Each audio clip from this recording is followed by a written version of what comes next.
Hello friends, welcome to JSPMRS channels. இன்றைக்கி நம்மளோட சேனலில் ஈஸியான டேஸ்டியான ஒரு தக்காளி சட்னி தான் நம்ம செய்ய போகிறோம்.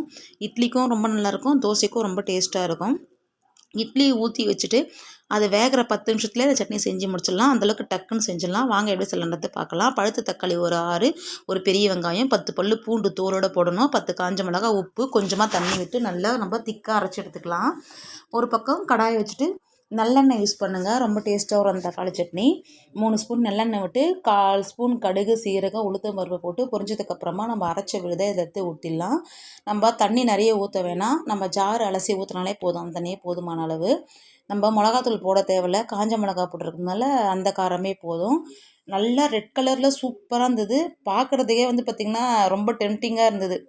2 இட்லி சாப்பிட்றவங்க 4 இட்லி சாப்பிடுவாங்க சூடாக. இது சாப்பிட்டாங்கன்னா நம்ம கொதித்து நல்லா சுண்டி வந்ததுக்கப்புறமா சட்னி கரண்டியில் கொஞ்சமாக நம்ம வீட்டில் வச்சுருக்க தோசை மாவு எடுத்து தண்ணி போட்டு கரைச்சி நம்ம லாஸ்ட்டாக இறக்கிறதுக்கு கொஞ்சம் நேரத்துக்கு முன்னாடி ஊற்றிட்டோம்னா, அந்த மாவை ஊற்றிட்டு ஒரு கொதி வந்ததை நம்ம ஸ்டவ் ஆஃப் பண்ணிவிட்டு இந்த ஸ்டேஜில் கருவேப்பிலை, கொத்தமல்லி போட்டோம்னா ரொம்ப வாசமாக இருக்கும், டேஸ்ட்டாகவும் இருக்கும். தேங்க்யூ ஃபார் வாட்சிங்.